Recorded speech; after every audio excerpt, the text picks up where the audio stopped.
भागी हुई बहू। नेहा और मयंक एक दूसरे से प्यार करते थे। दोनों के परिवार शादी के खिलाफ थे, तो दोनों ने भागकर शादी करने का फैसला किया और फिर दोनों ने कोर्ट में शादी कर ली। माँ, मैंने नेहा से शादी कर ली है। शादी कर ली है? कहाँ? कैसे? हमने तो देखी नहीं शादी। माँ, हम लोगों ने भाग कर शादी की है। अच्छा जी, तो ये लड़की घर से भागी हुई है और अब मेरे घर की बहू बनेगी। अरे ना जी ना, मैं ऐसी लड़की को कभी अपने घर की बहू ना बनाऊं जो भाग कर शादी करती है। अरे मोहल्ले आस पास सब जगह इज्जत है हमारी। माँ, अगर मैं भागी तो मयंक के लिए भागी ना। और मयंक और मैं स्कूल के समय से प्यार करते हैं, इसमें गलत क्या है? तभी नेहा को ढूंढते उसके मम्मी पापा भी वहां आ जाते हैं। दोनों के गले में वरमाला देखकर नेहा की माँ बोल पड़ती है। हे भगवान, ये क्या हो गया?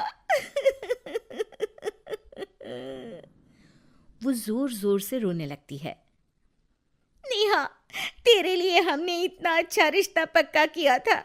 मयंक में क्या है? अरे ना तो कमाता है, ऊपर से नशा भी करता है।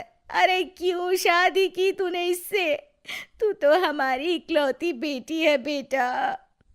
अरे देखिए बहन जी, मेरे बेटे के लिए कुछ कहने की जरूरत नहीं है। हाँ, हम नहीं आए थे आपकी बेटी का हाथ मांगने।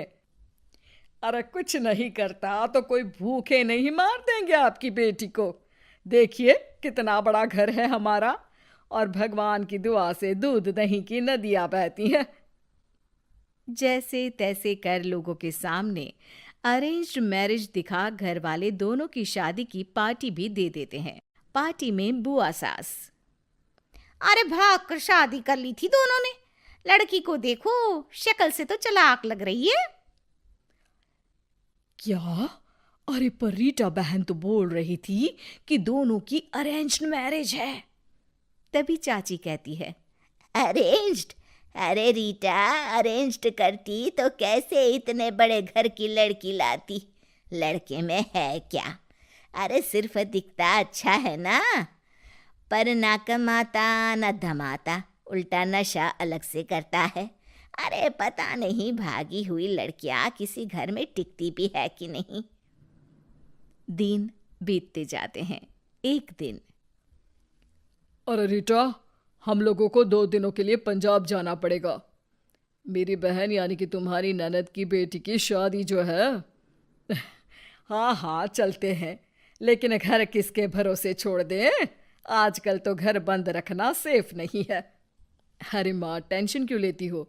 मैं और नेहा तो घर पर ही रहेंगे ना।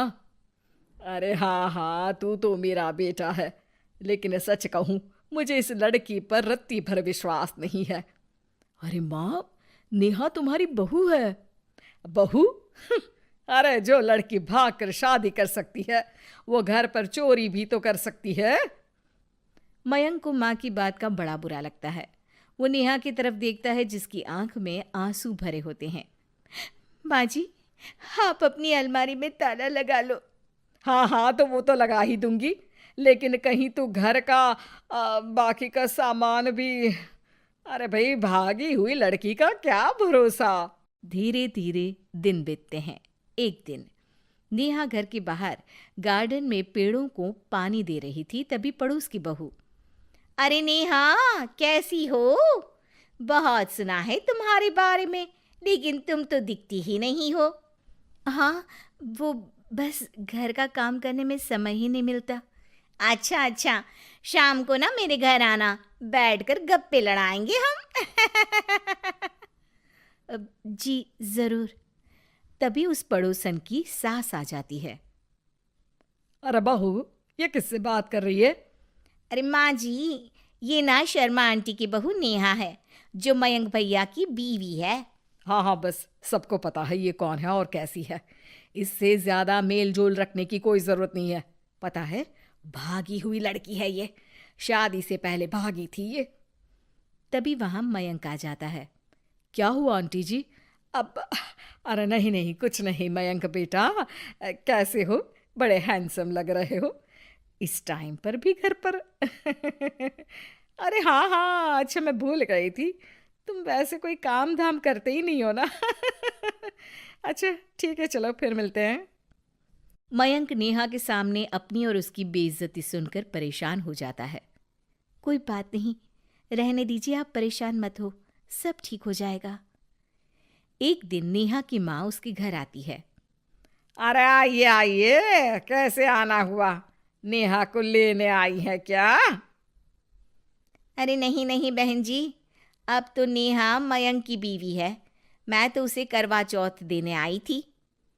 माँ ने सास और नेहा को सोने का सेट दिया, खाने पीने के ढेर सारे सामान देकर कहती है, बहन जी, मैंने ये सब अपनी बेटी की किसी कामकाजी अच्छे पढ़े लिखे परिवार के लड़के से शादी करने के लिए रखा था, लेकिन नेहा को मयंक पसंद था तो उसकी शादी अच्छे से नहीं कर पाई।